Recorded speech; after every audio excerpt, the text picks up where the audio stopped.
पंडित जी आपने बहुत ही बढ़िया बात करी, और जिन लोगों ने भी ये पंडित जी की बातें अभी सुनी है ना, ये आप समझ जाइए जो पंडित जी ने बातें बताई है, लॉजिक बताया है कि क्यों भांग चढ़ाते हैं, क्यों वो मोलियां वगैरह चढ़ाते हैं वगैरह, उसको समर्पित करना होता है।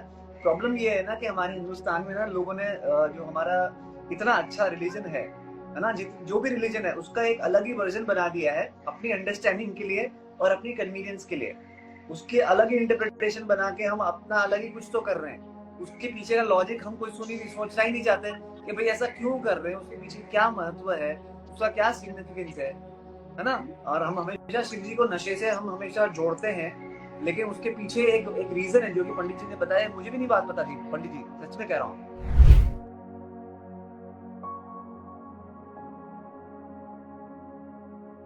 हेलो एवरीवन, क्या हाल है? नमस्ते, मेरा नाम प्रवीर है। सर आप कैसे हैं और कहाँ से? थोड़ा सा अपना इंट्रोडक्शन दे दीजिए। आप कहाँ से हैं और आप कितने साल से एस्ट्रोलॉजी कर रहे हैं, थोड़ा सा बता दीजिए प्लीज। सर मैं मुंबई के नालासोपारा से हूँ। अच्छा। और मैं 2009 से जो है यह कर रहा हूँ। पहले न्यूमरोलॉजी का ज्यादा अध्ययन करता था, इस समय वैदिक ज्योतिषी का अध्ययन करता हूँ और मुंबई में ही रहता हूँ मैं। अच्छा, आपको क्या क्या इन्फॉर्मेशन की जरूरत है अगर आपको भविष्य बताना है तो? Date of birth, place of birth, time of birth, correct? जी, डेट ऑफ बर्थ, जन्म समय, जन्म स्थान, 3 चीज जो है अनिवार्य रहना चाहिए और उसके अनुसार से फिर देखा जाएगा इसमें कि क्या योग बना हुआ है इस समय, किस चीज का अच्छा योग बना हुआ है, क्या राजयोग बना हुआ है, क्या मतलब जीवन में हानि बना हुआ है, यह सब योग बताया जाएगा। तो जितने भी लोग हमारे यहाँ पे आए हैं अभी, अगर आप अपने भविष्य के बारे में कुछ जानना चाहते हैं तो हमारे साथ पंडित अरुण जी हैं, और आप अरुण जी से अपने भाग्य के बारे में जो भी है वो पूछना है तो पूछ सकते हैं। Date of birth, place of birth और टाइम ऑफ बर्थ, ये 3 चीजें आपको इन्फॉर्मेशन देनी पड़ेगी। अगर आप नहीं देंगे तो फिर आपको जो है वो एक्यूरेट आपको इन्फॉर्मेशन नहीं मिलेगी। ठीक है, तो चलो नीलिमा जी का सवाल है उनके बच्चे के लिए। ठीक है, बेटे का डेट ऑफ बर्थ है 3/4/1998। इंदौर में पैदा हुए हैं। टाइम है 6:10 शाम के। उनके बेटे को बहुत हेल्थ इश्यूज आ रहे हैं लास्ट 1 मंथ से। जॉइंटिस हुआ जो अब तक ठीक नहीं हुआ है, ऑफिस भी नहीं जा रहा है 1 मंथ से। तो जरा उनकी हेल्थ के बारे में अगर आप थोड़ा सा बता दें पंडित जी तो बहुत अच्छा होगा। जी, आपका डेट ऑफ बर्थ जो है 3 अप्रैल 1998, 3 अप्रैल 1998 है। जी जी जी। और इंदौर में डेट ऑफ बर्थ जो है, जन्म समय 6:10 PM। हेल्थ में इशू आ रहे हैं। हेल्थ में इशू के लिए जैसे पहले देखा जाता है कि छठा भाव देखा जाता है और लग्न के स्वामी का जॉन्डिस हुआ है जो अभी तक वो ठीक जॉन्डिस नहीं हुआ है। हुआ था 1 महीने पहले, वो अब तक मतलब वो रिकवर नहीं हुए ठीक से, और ऑफिस भी नहीं जा पा रहे हैं वो, तो इसलिए वो थोड़ी सी चिंता में है। तो थोड़ा सा प्लीज उनको गाइड कर दीजिए आप। जी सर, अभी जैसे इसमें दिख रहा है कि इनका शुक्र का महादशा चल रहा है और गुरु का अंतरदशा। गुरु जो है इनके छठे भाव में बैठे हैं। छठे भाव में गुरु बैठे होने के कारण छठवां स्थान रोग का स्थान होता है, जो कि बार बार कुछ न कुछ शारीरिक तकलीफ देता है ना। तो इसीलिए गुरु का इनको कुछ उपाय करने से लाभ रहेगा और जल्द ही मतलब कि गुरु में जल्द ही ठीक होने का संभावना है। गुरु का उपाय करेंगे तो जल्दी ठीक होंगे सर। बता दीजिए क्या है गुरु का उपाय हल्का सा। गुरु का उपाय जैसे कि गुरु का दान करने के लिए गुरुवार के दिन जो है पीला वस्त्र दान करना, या गाय को केला खिलाना, चना और गुड़ खिलाना। गुरुवार के दिन यह करेंगे तो इनके जिसका डेट ऑफ बर्थ है उनके अनुसार से तो उनका ग्रह जो है कमजोर होंगे, जो हानि पहुंचा रहे हैं वह हानि उनका दूर होगा और अच्छा होगा फिर। नीलिमा जी कह रही हैं कि डॉक्टर्स भी समझ नहीं पा रहे हैं कि इतना टाइम क्यों लग रहा है रिकवरी में। और नीलिमा जी एक और चीज है, देखो जॉइंटिस के बाद में यार, मतलब मुझे भी बहुत बुरा जॉइंटिस हुआ था बहुत सालों पहले। तो मुझे याद है कि डाइट का बहुत बड़ा खेल है यहाँ पे, और आप अपना डाइट कैसे रखते हैं आफ्टर आपको हो जाता है उसके बाद। तो डाइट पे भी उनको बोलो थोड़ा सा ध्यान दे, है है ना, तो वो भी रिकवरी में काफ़ी जो है वो मदद करता है। थोड़ा सा गूगल कर लीजिए, देख लीजिए कौन से कुछ लीफी जूसेस होते हैं, लीफी वेजिटेबल्स के जूसेस जो होते हैं वो पीने से भी काफ़ी आई थिंक पालक और गन्ने का जूस पीना चाहिए, ऐसा कुछ होता है ना। जॉइंटिस के बाद पालक और गन्ने का जूस जब आप पीते हैं तो एक तो पालक में प्रोटीन्स होता है बहुत सारा, तो वो आप अगर लेते हैं तो ठीक है। चलिए अब आई थिंक नीलिमा जी आपको आपका शायद जवाब मिल गया है कि आपको उपाय भी मिल गया है, पंडित जी ने बता दिया है। आई रियली होप कि आपकी बेटे की रिकवरी और जल्दी हो जाए और अच्छी तरह से हो जाए। Just make sure that he has good diet along with everything else जो भी पंडित जी ने बताया, ठीक है। तो कॉम्बिनेशन करिए, थोड़ा सा स्पिरिचुअलिज्म और थोड़ा सा प्रैक्टिकल नॉलेज का कॉम्बिनेशन करेंगे तो आई एम श्योर कि वो बहुत जल्दी रिकवर हो जाएंगे। चलिए, और कोई है जो अपना सवाल पूछना चाहता है पंडित जी से? All the best, all the best. और कोई है जो अपना कुछ पूछना चाहता है तो प्लीज पूछिए, नीचे कमेंट सेक्शन में लिख के अपने सवाल पूछिए। किसी को भी अगर पूछना है तो अपने सवाल प्लीज पूछिए।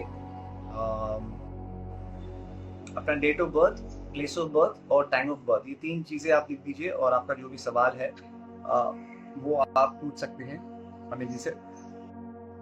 गाइस, मैं सबको बताना चाहता हूँ कि हमारा एब्सोल्युटली फ्री सेशन है एस्ट्रोलॉजी का। यहाँ पे पर पर्सन को एक सवाल पूछने की अनुमति होती है और आप लोग अगर अपना सवाल पूछना चाहते हैं तो पूछ लीजिए। वैसे अगर आप पंडित जी से प्राइवेट कंसल्टेशन लेना चाहते हैं तो पंडित जी को आप फॉलो कर दीजिए इंस्टाग्राम पे, और आप प्राइवेट भी कंसल्ट कर सकते हैं। और आप हमारे चिंगारी ऐप पर भी आ सकते हैं, वहाँ पे भी हम बहुत सारे ऐसे सेशंस करते हैं अलग अलग एस्ट्रोलॉजर्स के साथ, और वहाँ पे भी बहुत सारे एस्ट्रोलॉजर्स, वेरीफाइड एस्ट्रोलॉजर्स हैं हम लोग देश भर से ढूंढ के लाते हैं।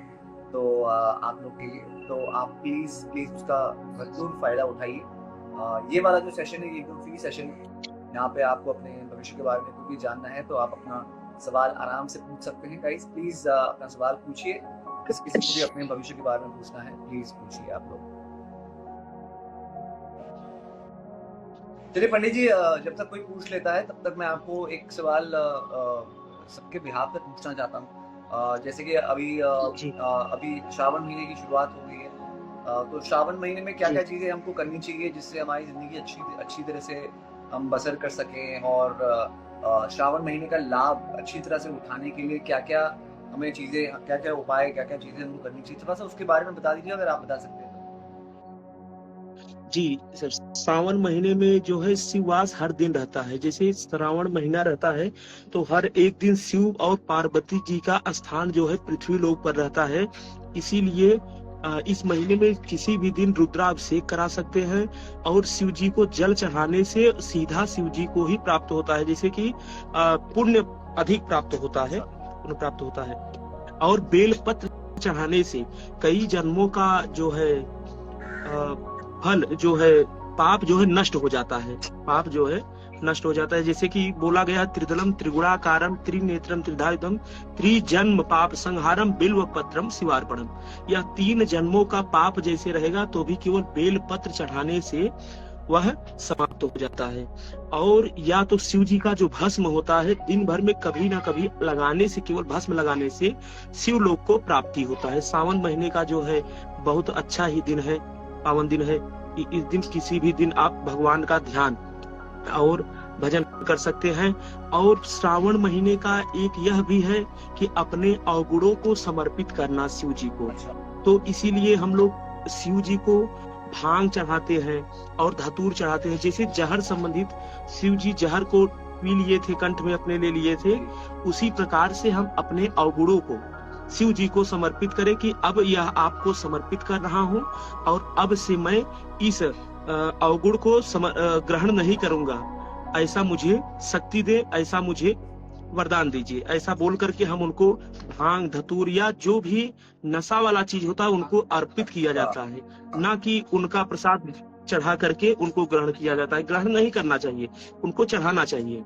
ये लोग तो उल्टा करते हैं, और लोग तो उल्टा करते हैं। जी उल्टा करते हैं, लेकिन जो है इस समय बहुत बार क्या हुआ है कि सब लोग के यह है कि उनको जब चढ़ता है तो प्रसाद हो गया, जबकि उनको 20 पान किए थे, तो वह 20 पान किए थे तो सबको बचाने के लिए किए थे, तो 20 सब नहीं पीते हैं। लेकिन जब जिसको अच्छा लगता है जो वह करते हैं। तो अगर उनको ग्रहण किए हैं विष भी, तो विष भी ग्रहण करना चाहिए, लेकिन विष को छोड़ करके सब लोग नशा के पीछे भागते हैं।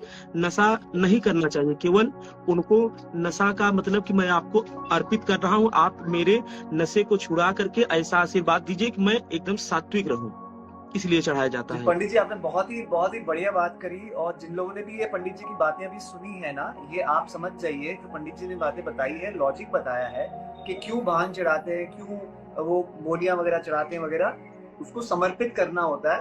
प्रॉब्लम ये है ना कि हमारे हिंदुस्तान में ना लोगों ने जो हमारा इतना अच्छा रिलीजन है ना, जो भी रिलीजन है उसका एक अलग ही वर्जन बना दिया है अपनी अंडरस्टैंडिंग के लिए और अपनी कन्वीनियंस के लिए। उसके अलग ही इंटरप्रिटेशन बना के हम अपना अलग ही कुछ तो कर रहे हैं। उसके पीछे का लॉजिक हम कोई सोचना ही नहीं चाहते कि भाई ऐसा क्यों कर रहे हैं, उसके पीछे क्या महत्व है, उसका क्या सिग्निफिकेंस है ना। और हम हमेशा शिव जी को नशे से हम हमेशा जोड़ते हैं, लेकिन उसके पीछे एक रीजन है जो कि पंडित जी ने बताया। मुझे भी नहीं बात पता थी पंडित जी, सच में कह रहा हूँ जी। और जैसे बेलपत्र चढ़ाते हैं हम लोग, तो बेलपत्र क्यों चढ़ाते हैं? क्योंकि जैसे बेलपत्र ठंडा रहता है, हमारे मस्तिष्क को ठंडा करता है। और हम लोग शिव जी ध्यान में हमेशा क्यों रहते हैं? क्योंकि हम लोग को भी ध्यान करना चाहिए। ध्यान करने से मन एकाग्र होता है, और एक जगह जहाँ पर कार्य करेंगे उसमें उन्नति होगा। और ध्यान करने से यह रहता है कि हमारा ध्यान न करने से हम एक काम करने जाते हैं, 10 काम मिलता है, 10 में काम चालू कर देते हैं, लेकिन कोई भी काम हो नहीं पाता है। लेकिन ध्यान करने से एक काम में ही उन्नति मिलता है। बिल्कुल बिल्कुल। तो चलिए, प्रिया जी का हमको सवाल आया है। प्रिया जी का डेट ऑफ बर्थ है 30/6/1999। प्रिया जी अपना डेट ऑफ बर्थ तो आपने बता दिया, प्लेस ऑफ बर्थ भी बता दीजिए, और टाइम ऑफ बर्थ भी अगर बता सकते हो तो बता दीजिए please. Priya ji time of birth भी प्लीज बता दीजिए। दोपहर के रात के 1 बजे? रात के 1 बजे, ओके। और आपका जन्म स्थल कौन सी जगह पे पैदा हुई है? कांगड़ा, हिमाचल प्रदेश। अच्छा ठीक है, कांगड़ा हिमाचल प्रदेश में पैदा हुई है रात के 1 बजे। और इनका जन्मदिन है 30/6/1999। ये जानना चाहती हूँ इनकी शादी कब होगी? कांगड़ा हिमाचल प्रदेश, रात के 1 बजे। जी, अप्रैल 8 मई 2025 से शुरू हो रहा है इनका विवाह का समय। क्योंकि गुरु जब मिथुन राशि में जाएंगे तब इनका विवाह का योग बनेगा। अभी समय गुरु वृषभ राशि में है, तो वृषभ राशि में 8 मई को जाएंगे मिथुन में, तो 1 साल का योग बनेगा उसी समय। 2025 से 8 मई से शुरू होगा इनका विवाह का योग। 8 मई से, ठीक है, ओके। सो प्रिया जी, जैसे कि पंडित जी ने बताया, 8 मई के बाद से आपका जो है वो विवाह का जो योग है वो शुरू हो रहा है। तब तक मतलब I don't know too much to ask for, लेकिन if you are seeing someone, if you are in a relationship, तो आप उनको भी ये बात बता सकते हैं कि भाई अगले साल अपनी शादी का ऐसा योग बन रहा है, तो जरा तैयारी में रहना। या तो फिर अगर आप अरेंज मैरिज की तरफ देख रहे हैं तो आप अपने पेरेंट्स को ये बात बता सकती हैं कि यू नो कोई लड़का अगर है तो भाई देखना शुरू कर दो। चलिए, अब आई होप प्रिया जी आपको आपका जीवन साथी, आपको आपका लाइफ पार्टनर बहुत जल्द मिले। अगला सवाल हमारा अभी दीक्षित के लिए है। Do I have a chance of settling in the foreign? नाम है अभिषेक दीक्षित, डेट ऑफ बर्थ है 16 मार्च 1987, टाइम ऑफ बर्थ है सुबह 4:32, प्लेस है उड़ीसा, रोरकेला। जी, अभी जो पूछे फॉरेन योग बन रहा है कि नहीं विदेश जाने के लिए अभिषेक जी का, तो 2026 से 2028 के बीच में बन रहा है, क्योंकि इनके विदेश भाव का स्वामी, 12वें भाव का स्वामी कर्म के भाव पर जा करके बैठे हैं। तो या विदेश की कंपनी में काम करेंगे या विदेश यात्रा होकर के वहां पर जाएंगे और कार्य करेंगे, या 2 में से एक मतलब हो सकता है। अभी आगे का मतलब कि 2026 से 28 ज्यादा योग बन रहा है।